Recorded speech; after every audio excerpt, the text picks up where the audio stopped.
In this video we are gonna analyze Erik Ten Hag's tactics versus West Ham, also how the substitutions of Lisandro Martínez and Casemiro changed the game, besides the performances of Weghorst and Garnacho. Manchester United's offensive structure was with Lindelof and Maguire at the back. McTominay was the defensive midfielder and tried to be the first pass. Meanwhile, Malaysia moved inside to join Sabitzer and Bruno Fernandes in the central channels. This created a space on the wings for Garnacho and Antony. Off the ball, Manchester United pressed with 5 players on West Ham's half. However, the midfielders were able to connect with the wingers like Ben Raham, since he usually cut inside to occupy the space between Dalot, McTominay and Antony. As a consequence, he had time and space to connect with the strikers and fullback. Therefore, it was easy for West Ham to arrive to Manchester United's box. Maguire and Lindelof had troubles to intercept and deflect the crosses, but David De Gea kept Man United in the game. In West Ham's goal, we saw the difficulties that the centre-backs had, since Maguire is not aggressive to go over Ben Raham. Instead, he gave a space to Ben Raham and waited for Bruno Fernandes to steal the ball, but he arrived late and West Ham scored. Immediately, Erik Ten Hag brought in Lisandro Martínez and his qualities started to stop West Ham's strikers. In long balls, West Ham usually won the duels, but when Lisandro Martínez came in, he started to win the aerial duels against Antonio. Also, Martínez helped Maguire to improve in the last 30 minutes. Besides, with Lisandro Martínez, Man United had better ways to start the build-up because he had the vision to find free players like Garnacho. In the first half, Man United had troubles to progress to the opponent's half because McTominay took poor decisions. He didn't scan the pitch before he received the ball, therefore he couldn't find free players on the right side. So he turned and tried to occupy the free space, but this made the attack predictable. Thus, West Ham accumulated players on this flank and McTominay found a passing line, but he tried to play with Garnacho instead of Malaysia, who had more space. Garnacho lost the ball and West Ham started their offensive transition. There was huge space behind McTominay and Bruno. Ben Raham received with space, since Dalot didn't arrive on time. Antonio is on onside position because Lindelof was in the midfield trying to support McTominay, but Maguire was far from him and this left space for Antonio.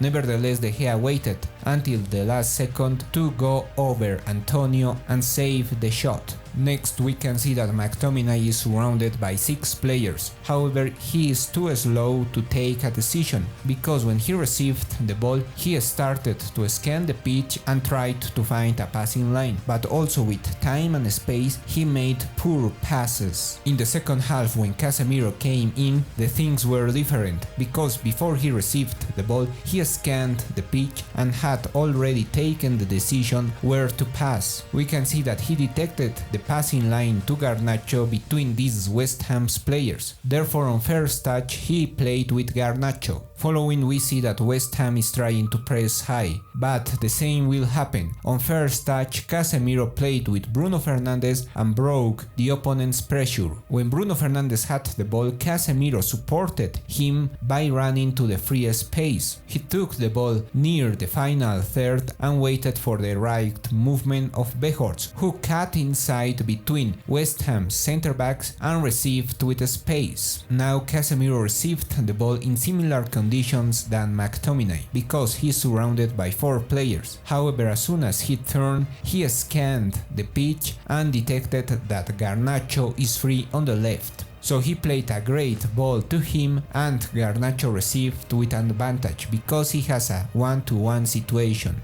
Weghorst played an important role in the build-up but also off the ball. Maguire has the ball but Sabitzer and Bruno are covered. But there is a passing line between these 2 players, where Weghorst dropped back and on first touch played with Sabitzer, who received free thanks to Weghorst. When this kind of movements happened, Antony moved inside and Bruno Fernandes moved as a winger. For the second balls, Weghorst was also important. Maguire cleared the ball and Weghorst picked up the ball in the midfield. He had 2 players close to him. but with a great flick he overcame one and moved to the space where Antony was waiting. When the midfielders progressed with the ball, Weghorst usually dropped back between the lines because he received behind West Ham's midfielders. Therefore Garnacho and Antony tried to cut inside, but also the midfielders like Bruno Fernandes tried to take advantage of the spaces that the wingers created.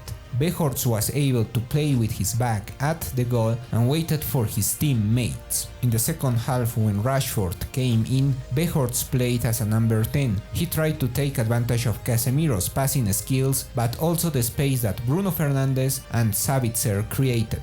So as the midfielders covered the closest passing lines, Weghorst was smart to play with the wingers and they received with numerical superiority on the wings. Weghorst was also clever to move away of his mark and received with space. Sabitzer is free between the lines and Weghorst detected him. As soon as he played with him, he started to run behind the opponent's defenders. For the equalizer, Weghorst played a key role. Maguire and him are covered by Antonio and Emerson. However, Weghorst jumped behind Emerson, therefore on the air he disturbs the opponent because his hip is in front of him and the opponent couldn't head the ball properly and scored an own goal. For the third goal, Rashford played the ball to the box. Weghorst jumped to press the defender and stole the ball. He played backwards and Fred came from behind and scored.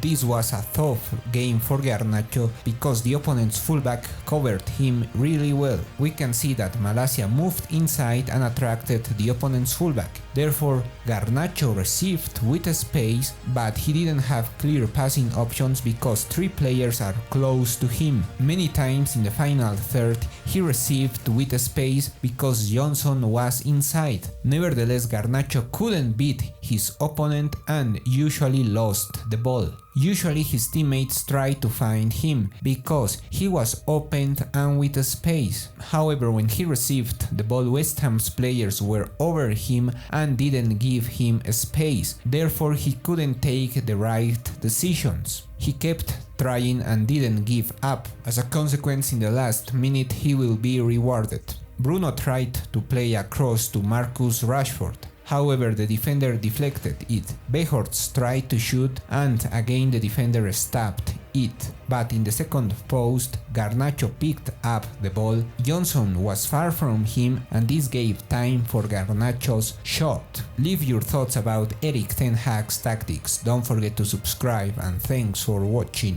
This video is brought to you by Mètrica Sports, the fundamental tool for every coach and analyst. Create and manage all your video analysis in one platform. Use coupon NasirCelada at checkout for a 10% discount.